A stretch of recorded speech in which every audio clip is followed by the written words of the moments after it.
everybody. Welcome back into Circa. Matthew Coller along with Brian Murphy here, enjoying Las Vegas for a couple of more hours, and then I have to go cover the third preseason game, which I'm super jacked about. Murph, Just be thankful you're not going to Philadelphia. Cannot have enough of that. Yeah, that is one thing. For traveling for the preseason game, I am morally against it unless J.J. McCarthy was playing, and since that ship sailed after the first preseason game, here we are in Vegas for this. We are here for the Circa Million and Survivor contests. And the Circa Million is where you pick 5 teams against the spread, and the winner takes home $1 million, which is awesome. But the Survivor contest has even more of a upside, I would say, where there were 4 winners last year, and they took home $2.3 million each. You know what a Survivor contest is. If you go 20-0 or you're the last person standing, then you win. You have to sign up out here. So if you get a chance, I know that people take flights where you got to make a quick stop or something. Circa's a great place to go. Or if you have a couple of vacation days,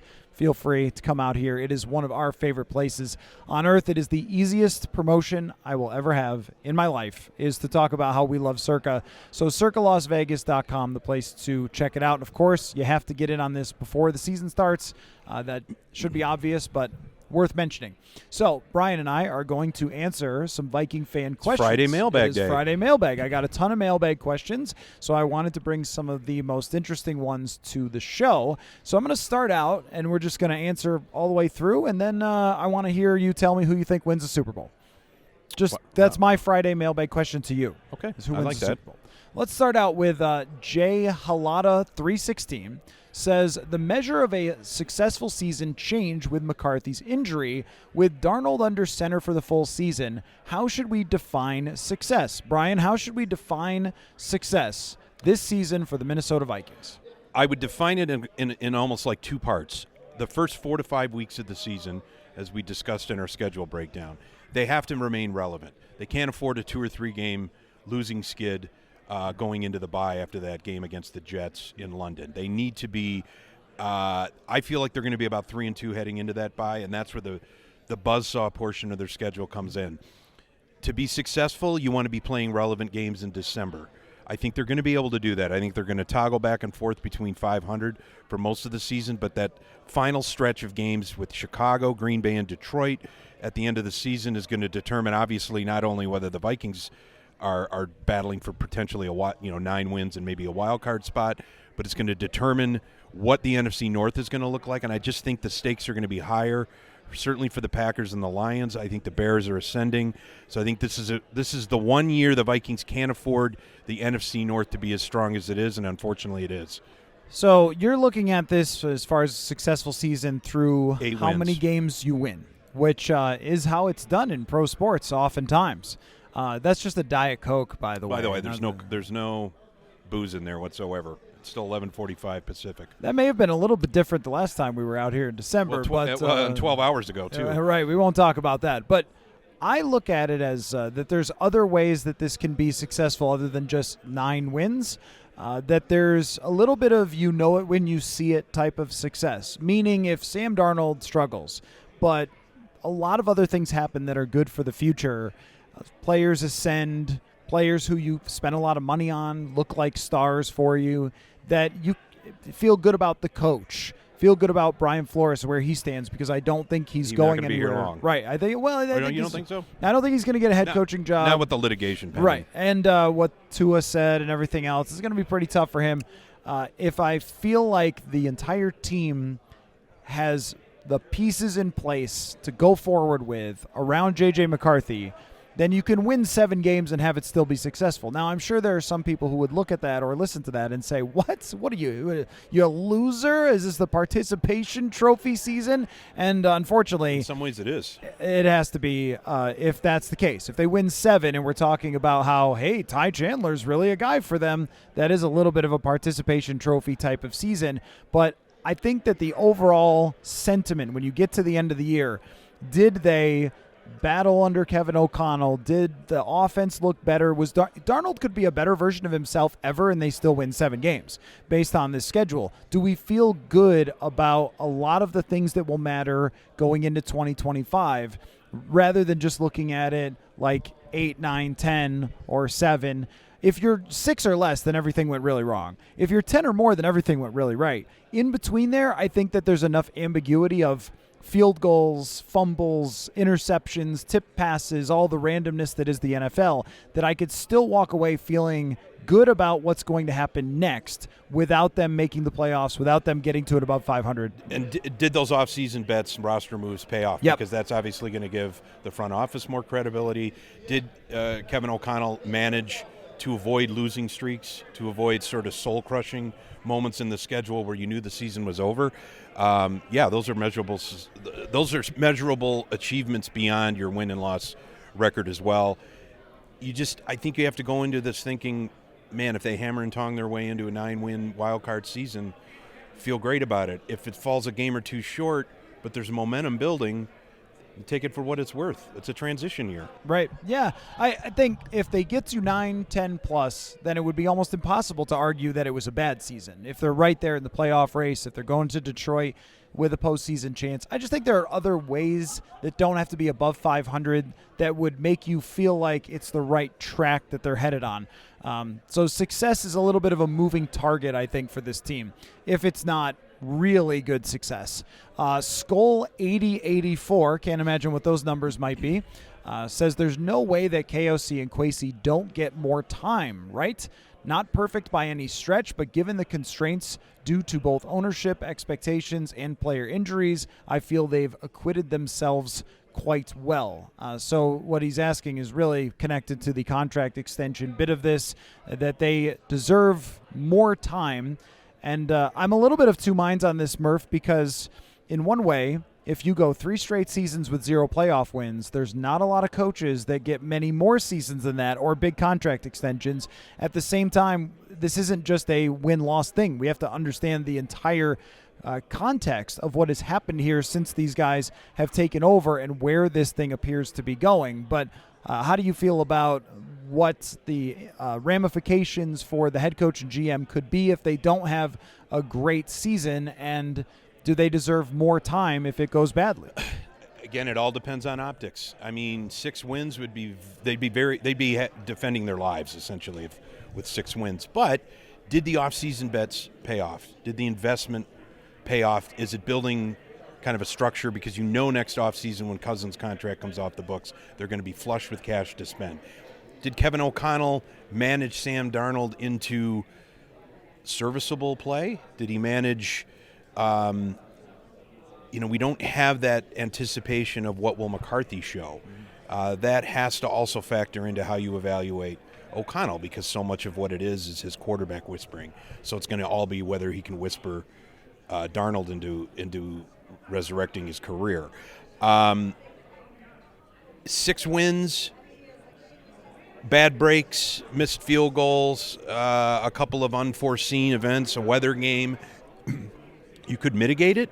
It's going to be awfully difficult, though. I think 6 wins is going to really put them on the spotlight, because that means things went wrong. That means Darnold didn't play up to lower expectations. Mm-hmm. It means the offseason acquisitions didn't pan out.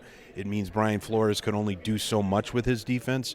Then you have to make some painful evaluations. But I do believe 7-8 wins gets them obviously another chance to kind of reset. And again, you're right. 3 straight years without a playoff win doesn't usually bode well, but there's a ton of mitigating circumstances in this market that have to be taken into account as well. So I was talking with Bill Michaels, famous, I kind of call him famous. He's famous in the Midwest, right? Bill Michaels, the talk host in Green Bay. I was on his show, and he was asking me about the different teams in the NFC and talking about how I think Dallas is going to be better than most people think, because it's always a circus in the offseason. Then when they play football, you realize the roster's pretty darn good.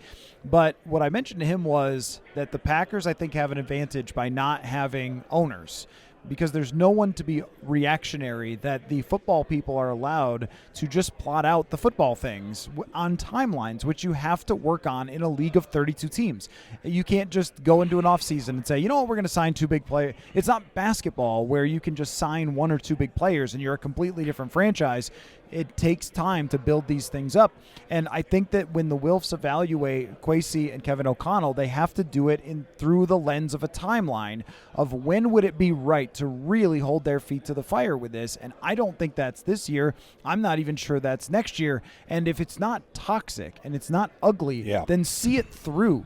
And there's been a lot of examples of coaches who had a couple of bad years and they got that opportunity to build the whole thing in their vision, and then it came to fruition. I mean, even Kyle Shanahan, there were injuries involved, but 2 of his first 3 seasons are like 4 wins. I mean, he had 2 very bad seasons out of 3 to start his career there in San Francisco. Everyone would want him as the head coach. He's probably the best head coach, or top 5 in the entire league. So with Kevin O'Connell, I think the key is go to the point where we know for sure whether it worked or not. And until you really can say definitively it worked or it didn't, then don't make any sort of rash decisions.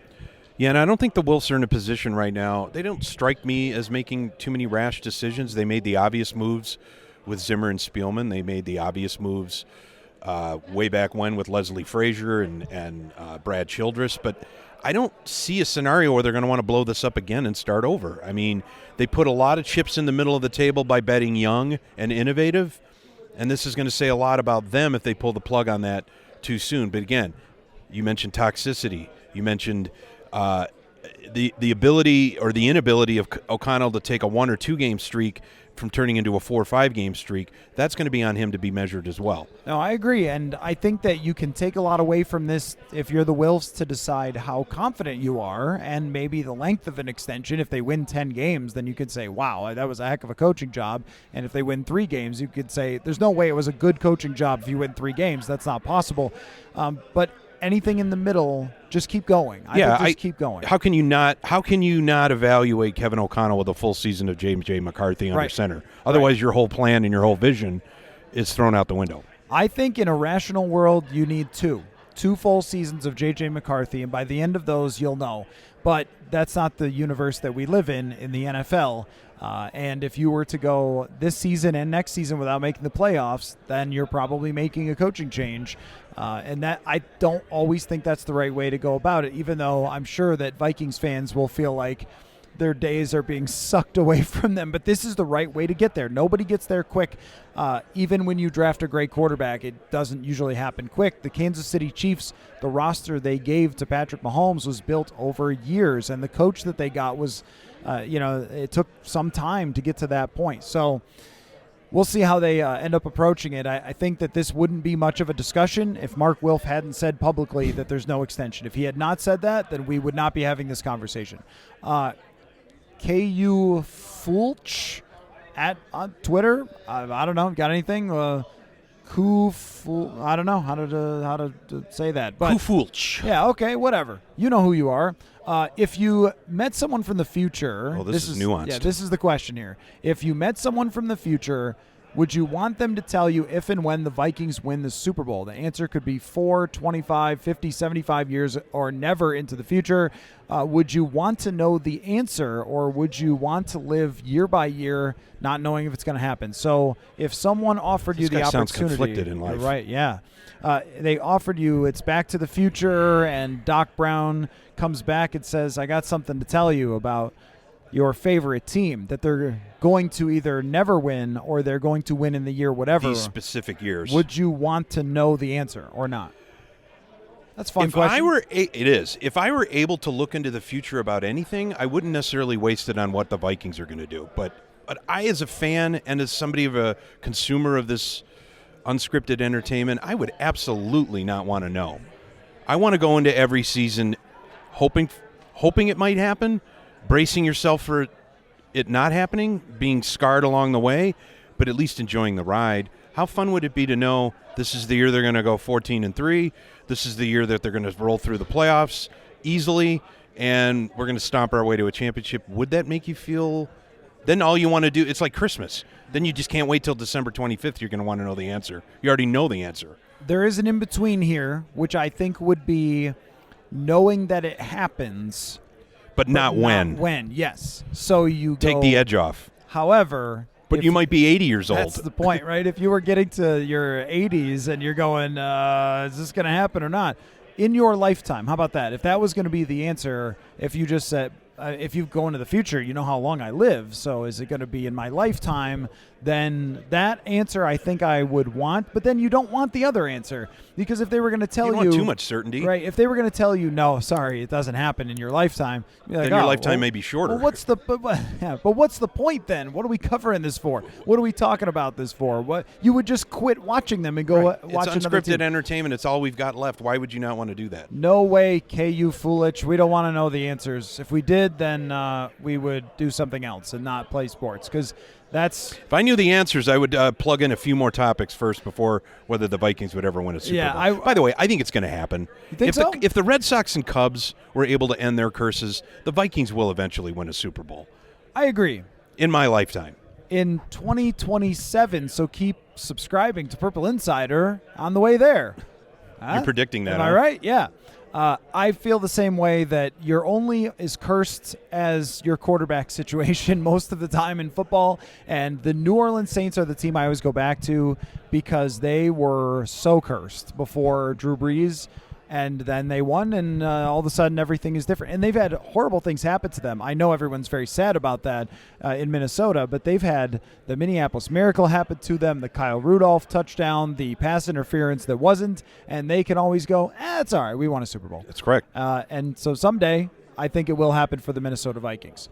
At Jordan Fisk on Twitter says, if you knew a rookie kicker was going to turn into Justin Tucker, how early would it be acceptable to draft that kicker? So Will Reichert, by the way, another a future truth teller here.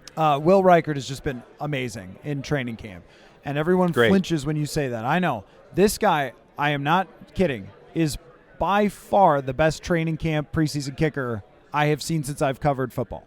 Hands down, it's not even close. Will Reichert. And what round was he picked? 6th. That's what I was going to say. 6 seems to be as high as you want to go. So Justin Tucker, I don't know, 4th, if you knew they had that knowledge? I think that's what sort of Jordan is implying, is like, how early would it have been a good idea to pick Reichert if he becomes the next Justin Tucker? I think so. I did a little math on this, and the difference between Justin Tucker, the best 5 years of his career, and average was about 8% higher than the average kicker, which would put He's a unicorn. Right. Oh, yeah. All-time great. Which would put you at maybe a couple of kicks per year, maybe 3 kicks per year above an average kicker. But when are those kicks? But that's enough. I mean, that's some points. I think the reliability factor, and that's the distance I didn't even factor in, because an average kicker was not as good from distance as Justin Tucker or as reliable. I just went on pure percentage. So if you can kick 4, 5, 6 more 50-yard kicks per year, I think that's got a lot of value. I might even pick that guy in the 2nd round. I know, but a 50-yard field goal in the first quarter in October is not the same as a 48-yard field goal in late December with 3 seconds left in Week 18. Okay, there's a different way to look at this, which is that we talked about the other day, the average points per game. And the difference between the 20th ranked team and the 10th ranked team was only 2-3 points. If those 2-3 points, now that's not per game. He's not going to make an extra field goal over an average kicker per game. But a handful of points over a season could be the difference. And there's also a belief and a trust factor that guy going out there every time. And what I didn't calculate was the difference between Justin Tucker and a bad kicker, which is enormous. Knowing that you'll never have a bad kicker, there's a lot of value in that. I would go 2nd round. If you were going to tell me this guy will be the best kicker of all time, because 1st round, that's where you get Jefferson, that's where you get Darisaw, that's where you get McCarthy. Like you need franchise-changing players in the 1st, but the 2nd, they drafted like Irv Smith Jr. in the 2nd. I would take Justin Tucker. You think we're going to find a time in the next 5 years where we are going to have a kicker drafted in the first 3 rounds? It has happened. The way it's progressed in terms of their skill set and their strength and their distance. And the analytics to this as well, because Sebastian Janikowski was a 1st-round pick. Roberto Aguayo, who was a massive bust, was a 2nd-rounder. Yeah. So under this scenario, you're talking about a guarantee. I'm talking about not past history. But to your point, and I see this with Will Reichert, the kids are coming with these kicks. It's a craft now. It is so much Kids different. grow up wanting to be kickers. That was never the case. He started in 6th grade. going to kicking camps. Right. That's different than any generation before. Than Fred where, Cox ending up with a flat shoe Right. and say, why don't you handle it for the next 10 years? Right, exactly. I do think the average kicker is going to just keep going up. The average kicker right now is about 86% last season. I think when Steve Christie retired, the old Bills kicker, he was at 82 or 81%, and they talked about him as the highest percentage ever when he retired. Oh, this guy was one of the great kickers of all time at 80%, and now they're making him the average kicker so much more. There will always be college kickers that come out that people are going to want that have unique skill sets, but it will be an easier replaced position going forward. Let me give you another fun one. Actually, all of these are pretty fun. I thought we could have a good time here. Why are neck rolls no longer a thing? Silent177 wants to know, why are neck rolls no longer a thing? Folks, US Cellular noticed that the way we use our phones has gotten to be ironic. We try to put our phones down for dinner, but the menu is on a QR code. That's ironic. We hit like on social media posts that we don't actually like. Ironic. Which is why US Cellular has created Us Mode to help us reconnect with each other and use our phones less ironically. A phone company wanting people to use their phones less? Ironic. Let's find us again with Us Mode from US Cellular. Visit uscellular.com/built-for-us to get started. You may know better than me, but I think the only guess is that the technology has changed to the point where there are better pieces of equipment to protect players from said neck injuries. This is a late 70s, early 80s. For those who don't know, the old horseshoe kind of pad that would go over, I think it attached to the shoulder pads around the neck, I think was an early indicator to prevent neck injuries. Tell me the science has progressed more than a dirty dish rag around your neck. I should hope so. There are guys wearing neck rolls or some version of them that you can't really see as clearly on television. When they used to wear them, it would be this monstrous thing. When I was growing up, you're talking about the dish rag from the 80s and 70s, but when they get to the 90s, they had these big backboards basically above your head. The Ray Lewis, Brian Cox, the Brian Cox backboard. Yep. And every fullback had one. There's still something that's supposed to keep your neck in place. And C.J. Ham, I did a story on him last year, and I said to him as we were having our conversation for the interview, I said, when are you going to bring the neck roll out as a fullback? And he said, I actually wore one in one of the games, but you probably couldn't see it or identify it maybe from the press box or whatever, because it's just not that egregious anymore. Nobody wants that because it looks ridiculous to the younger generation. But as far as those, I don't know that they worked as well as maybe you thought they would. The other thing, too, is the fullbacks used to run directly head down into linebackers and just smash their necks back.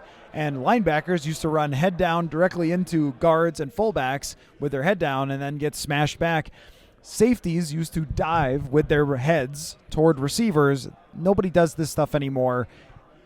It just doesn't have the same helping effect that it once did when these guys needed to keep their neck straight rather than snapping it back all the time, because they don't tackle like that and they don't play like that anymore. Which is probably a good thing. And I'm wondering if Silent 177, does he prefer the old school neck roll? He didn't kind of weigh in. Oh, I'm sure he does. If you're asking a neck roll question, you want them back. 100%.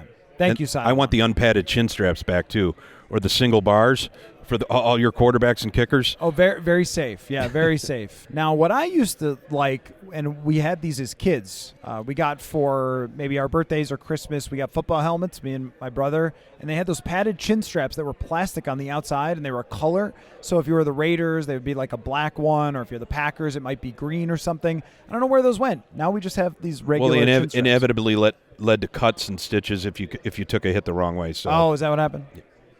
Well, that makes a lot of sense. Football, everyone. Next question comes from Sky Miko, who says, in your years watching football, what is your all-time preseason team? Guys who performed, for example, Audie Cole is one of the names. So was there, you don't have to make a whole team out of this, but was there one guy that had a massive preseason game that everybody talked about or that you remember covering, and it didn't mean a thing? I want to say Toby Gerhard had a big day. I know he had I remember him getting blown up by Pat Williams when he ended his contract dispute down in Mankato. I thought Toby Gerhart, somebody can Google it and look it up, but I thought Toby Gerhart, because he was backing up Peterson, or they were resting Peterson at a time, had a decent game in the Metrodome that really did not indicate anything other than he'd be a afterthought of a back. That and he was sounds a right. second-round pick maybe out of Stanford? Yes, yep, that sounds right. Mine, there's a Minneapolis Miracle connection. On the last preseason game, Mitch Leidner started for the Vikings in 2017, and he threw a bunch of passes to a guy named Caleb Jones, not Caleb Williams, Caleb Jones. And he ends up making the practice squad on this game alone. He had like 9 catches or something. Makes the practice squad. Zimmer used to care a lot about those preseason 70 snaps probably. Oh, yeah. He was playing into the fourth quarter. He may have caught the game-winning pass. And he makes the practice squad because of it. When Diggs scores the touchdown, the first person to reach him, because everyone ran onto the field, Caleb Jones. is Caleb Jones. And then, helmetless? Yep, helmet. Well, he wasn't dressed. He was a practice squad It's true, player. in his hoodie. And we talked to him the next day. He thought that he had blown it. He thought after he got to Diggs and hugged him that he was going to get flagged for running on the field and it was going to negate the touchdown. He was very scared of it. Like, did I just ruin this? Because there was flags. He could have. There was flags because Diggs took off his helmet. Yeah. But he thought, oh my God, did I just blow the Minneapolis Miracle from running on the field and hugging Stephon Diggs? So I remember that conversation at his locker at Winter Park after that. And that's my guy. Caleb Jones will be immortalized in every poster of the Minneapolis Miracle for the rest of his life. Right. As soon as he gets there, the first person that he just screams onto the field and grabs him, Caleb Jones. There you go, if you were wondering. And only on the team because of a preseason game. And there's been a lot. T.Y. McGill had 3 sacks. You don't remember that one. There's no way you watched that one. But I had to cover it, so I remember it. There's been some funny, memorable stuff. The arguments over Kyle Sloter because he would run around the fourth quarter. You probably remember that. And Mike Zimmer saying he couldn't get the team lined up. Stop giving that guy credit. He couldn't get the team lined up. Daniel Carlson missing a field goal and then Zimmer going for 2 to rub it in his face. Just to spite him. Exactly. So, preseason, everybody. And you'll never forget the J.J. McCarthy preseason game. Hopefully he does enough that you do forget it, but that was everyone's first impression of him, and that's maybe it didn't even last 48 hours. It did not. Welcome to the Vikings. Hightower Randy says, and this is for you, Murph. This is why I pulled this one out. You have an afternoon to watch football from the couch or your favorite chair. What are your go-to snacks and drink of choice? A little tougher on a noon game, but if it's 3:25 or later, definitely scotch, a blended scotch, anything with a Glen in it, probably. Go-to snacks, generally, I'm a big chips and dip guy. I love French onion dip. Oh, yeah. And plain chips, maybe like a 3-pack of Old Dutch and some Dean's French onion dip. That sounds like an ideal Sunday afternoon to me. What I like doing now, that since I'm not credentialed to go to all these games, is watching the game, going out and raking leaves, having a cocktail, waiting for all you guys to do the interviews, wait for the stat book and the quote book to come, and then for the Sunday night game, pour myself a nice scotch, and then let the fingers do the tingling on the keyboard as I'm kind of glancing over my shoulder at the NBC game. That's an ideal setup for me. I really want football games back, man. I mean, just for me, that is not the scotch, but Diet Dr. Pepper instead. But for me, that's Saturdays. Saturday is my only quiet day, usually, unless there's some travel involved. Well, they didn't mention NFL, so you can put college into the mix. I think I can put college in there. Now, as far as I don't do anything particularly interesting. You got a go-to snack? I like chips and dip as well. I like big pretzel rods. They get everywhere, but I like those.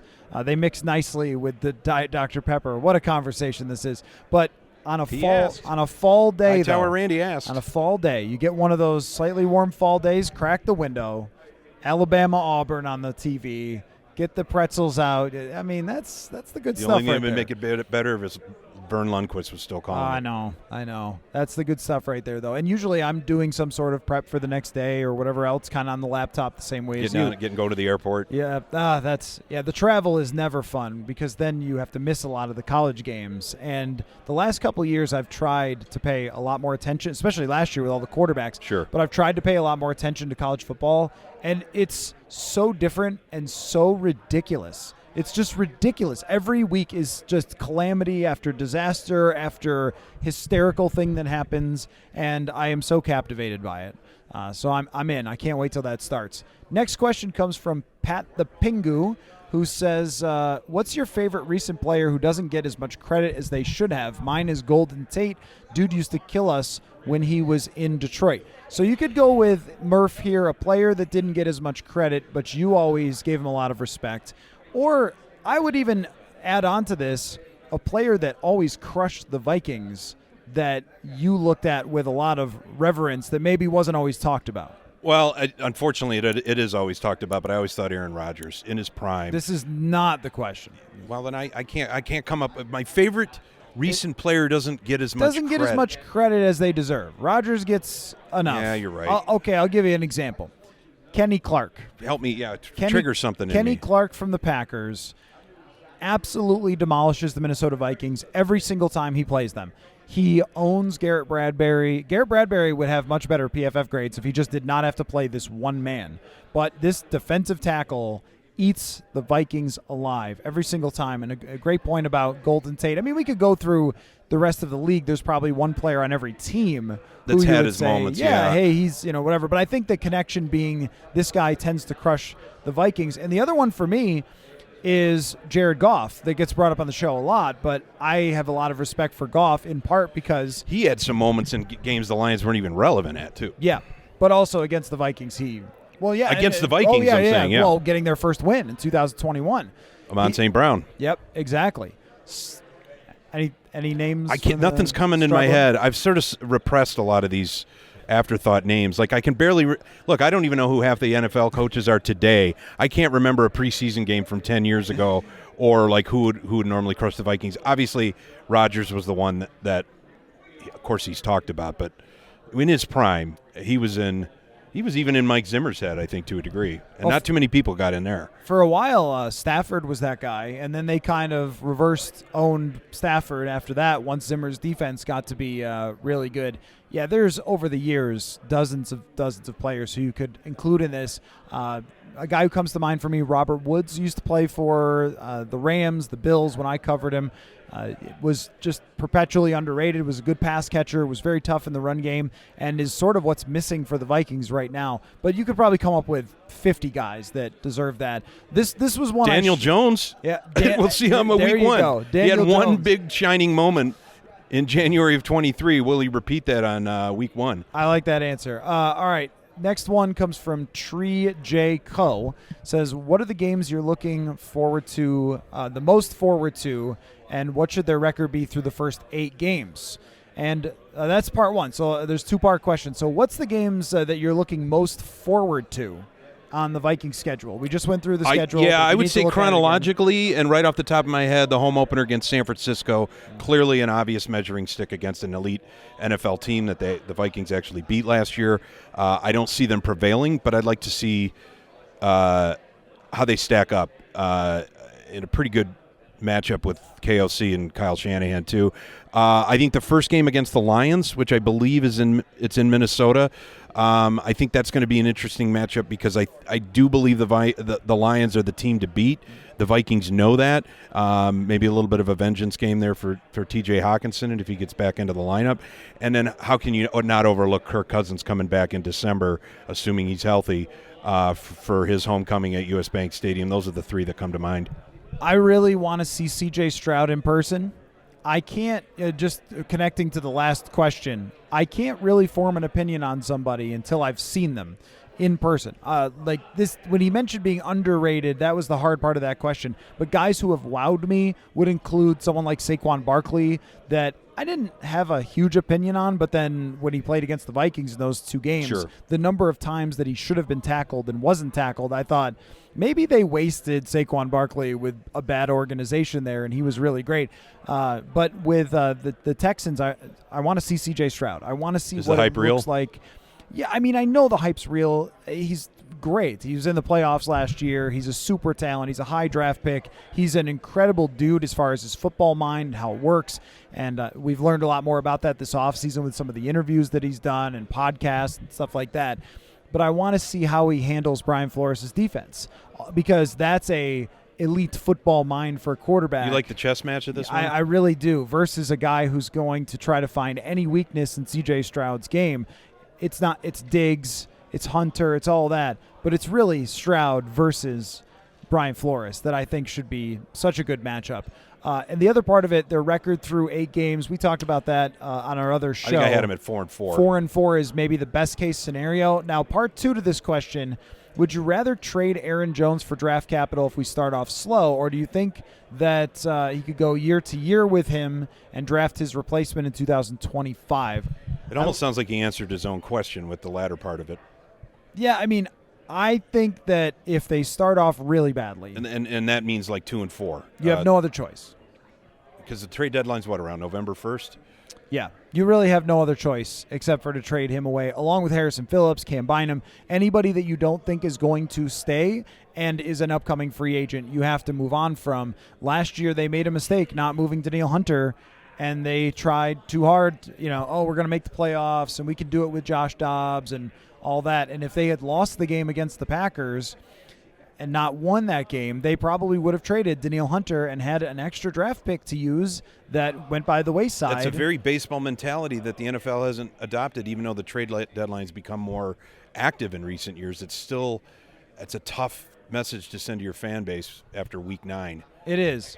I know, and they're going to get, and everybody points this out, they're going to get a comp pick, and you do get comp picks and so forth. But if you can get higher than what you think you're going to get for the comp pick, then you have to do it. You have to make that trade. And you get the pick the next year, as opposed to comp pick is 2 years in the future. And so much of the market is dictated by injuries to other teams. Who's going to, if it's an elite or a playoff contending team that feels like a running back can be a final piece, they may overpay. Okay, now here's the one that's even harder.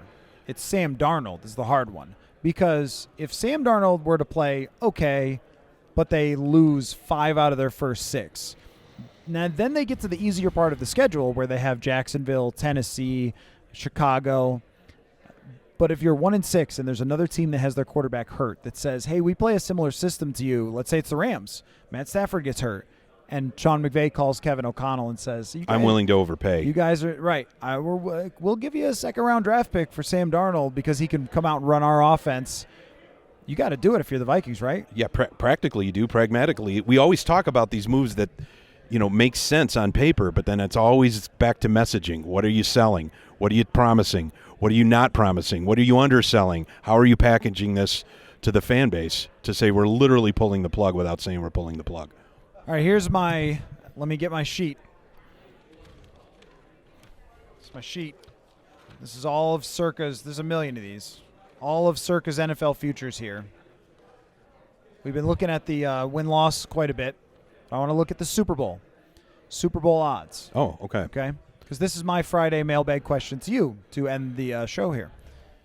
Who do you think? I don't even want to see the list before you even do that. I'm assuming the Chiefs and Niners are 1-2 interchangeably. Let's see. San Francisco plus 550 and Kansas City plus 500, 1-2. Yep. Okay. Who do you think is going to win the Super Bowl? I think the Lions are going to be in the Super Bowl. I do, but I don't think they're going to win it. I see Joe Burrows and Cincinnati kind of coming back hard, and I think their window has been shutting almost as fast as the Bills.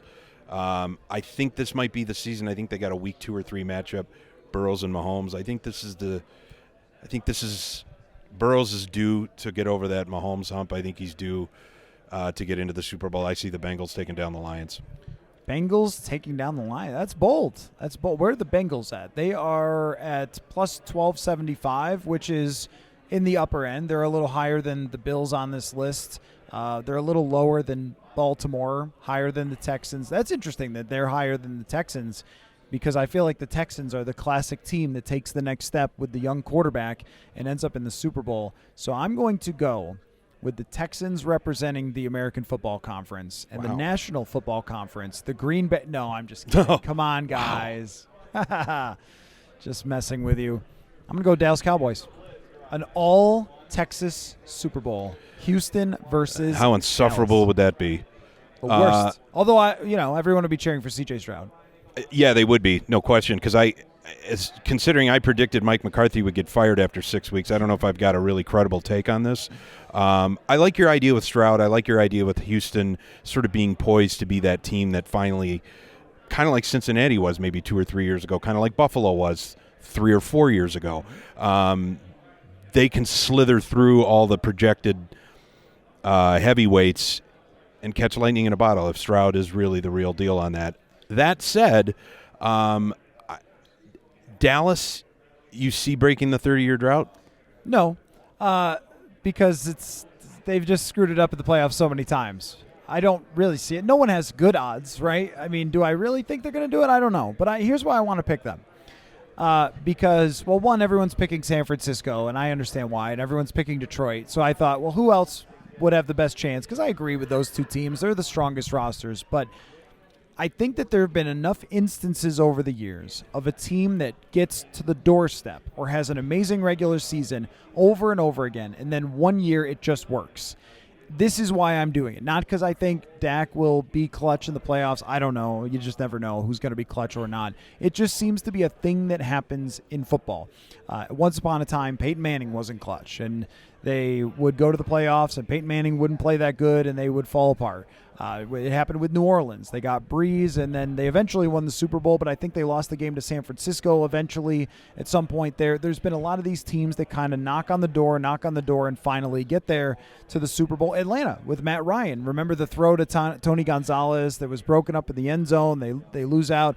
Year after year, they're pretty good. Finally, they break through.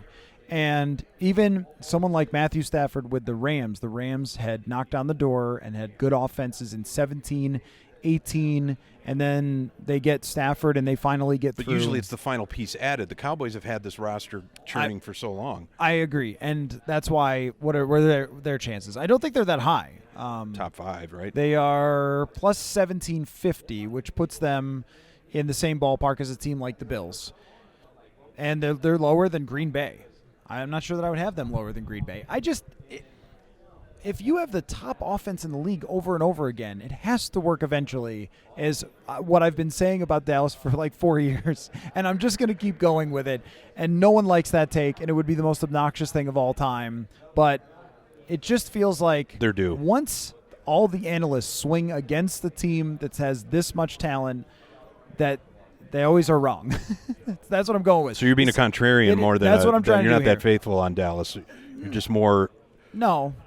How could you be? I mean, they've blown it every single time. This is more of a global type of belief, and that's the team that fits the belief rather than saying I really buy into Jerry Jones and his team. So there you go. It's been really fun here at Circa for us. We've had a great time. It's a real struggle not to have a great time here at Circa. We're both going to go get some more food here. And can you just taste week 1, though? I can taste week 1. I can feel it. I just cannot ruminate over the same storylines and headlines for another month. I'm jacked. It's almost here. So the Circa Million and Circa Survivor contest, if you have any chance to come out to Vegas, stop by Circa, get signed up. They're really fun. We had Derek Stevens on the show.